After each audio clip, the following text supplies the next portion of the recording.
Assalamualaikum warahmatullahi wabarakatuh. Salam sejahtera untuk kita semua. Perkenalkan, nama saya Geraldi Yohanes Parinungan, sarjana hukum, merupakan peserta Latsar CPNS Mahkamah Agung pada tahun 2022. Merupakan bagian dari kelompok 4, angkatan 9, golongan 3, dengan nomor absen 17. Pada hari ini, saya akan menjelaskan tentang modul adaptif dan kolaboratif, yang merupakan bagian dari tugas hari ke-7 dalam kegiatan Latsar CPNS tahun ini. Awal-awal saya akan menjelaskan tentang adaptif. Adaptif merupakan salah satu karakter penting yang dibutuhkan oleh individu maupun organisasi untuk mempertahankan kelangsungan hidupnya. Kemampuan adaptif merupakan juga suatu syarat penting bagi terjaminnya keberlangsungan kehidupan. Membahas adaptif tidak terlepas juga dengan istilah kreativitas dan inovasi.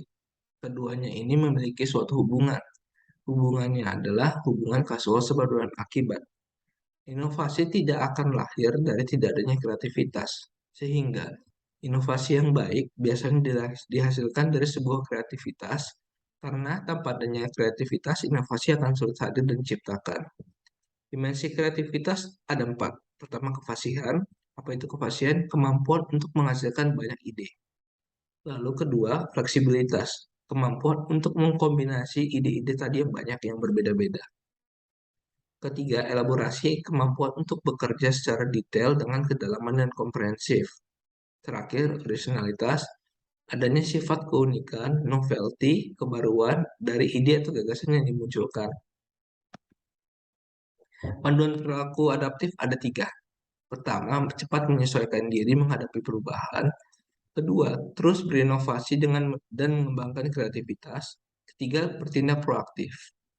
Inilah merupakan pedoman perilaku nilai core value adaptif, di mana kita sebagai CPNS atau sebagai PNS atau sebagai pegawai BUMN atau BUMD, kita dituntut untuk cepat menyesuaikan diri dengan menghadapi perubahan dan tidak ada hentinya melakukan inovasi dan mengembangkan kreativitas serta aktif dalam kegiatan kerja di kantor. Fondasi organisasi adaptif ada tiga. Pertama, lanskap, kedua, pembelajaran, ketiga, kepemimpinan. Yang dimaksud dengan lanskap adalah pemahaman kebutuhan organisasi untuk beradaptasi dengan lingkungan yang strategis yang berubah secara konstan. Kedua, pembelajaran terdiri dari elemen adaptive organization. Adaptive organization adalah perencanaan beradaptasi, penciptaan budaya adaptif, dan struktur adaptasi. Ketiga, kepemimpinan menjalankan peran penting dalam bentuk adaptive organization. Tiga formasi ini adalah tiga fondasi dalam suatu organisasi adaptif. Alasan mengapa kita harus adaptif? Karena dalam menjalankan tugas, nantinya akan ada banyak perubahan lingkungan strategis. Kompetensi yang terjadi antara instansi pemerintah, perubahan iklim, perkembangan teknologi, dan lain sebagainya. Perubahan lingkungan dapat berkarakteristik VUCA, volatile, uncertain, complexity, dan ambiguity.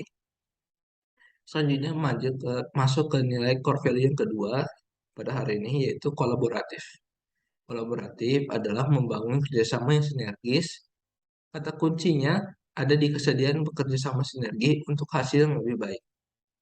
Berkaitan dengan kolaboratif, ada istilah juga disebut dengan whole of government atau dapat disingkat WOG, yaitu sebuah pendekatan penyelenggaraan pemerintahan yang menyatukan upaya-upaya kolaboratif pemerintahan dari keseluruhan sektor dalam ruang lingkup koordinasi yang lebih luas, guna mencapai tujuan-tujuan pembangunan kebijakan, manajemen program, dan pelayanan publik.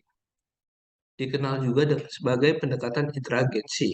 Apa itu pendekatan interagensi? Pendekatan yang harus melibatkan sejumlah kelembagaan yang terkait dengan urusan-urusan yang relevan. Panduan perilaku kolaboratif ada 3. Pertama, memberikan kesempatan berbagai pihak untuk berkontribusi. Maksudnya, apabila kita bekerja dalam kelompok, tidak dapat dihindarkan dalam bekerja di suatu instansi atau suatu pekerjaan. Ada pekerjaan individu maupun kelompok. Saat kelompok, diharapkan setiap ASN dapat memberikan kesempatan untuk berbagai pihak dalam kelompok untuk berkontribusi. Yang kedua, terbuka dalam kerjasama untuk menghasilkan nilai tambah. Misalkan kita sudah buntu, sudah tidak ada ide, tidak ada salahnya untuk membuka diri kerjasama dengan orang lain untuk menambahkan nilai tambah. Lalu ketiga, menggerakkan pemanfaatan berbagai sumber daya untuk tujuan bersama. Jadi sumber daya yang ada di kantor, sumber daya manusia maupun sumber daya peralatan segala harus digunakan untuk tujuan bersama.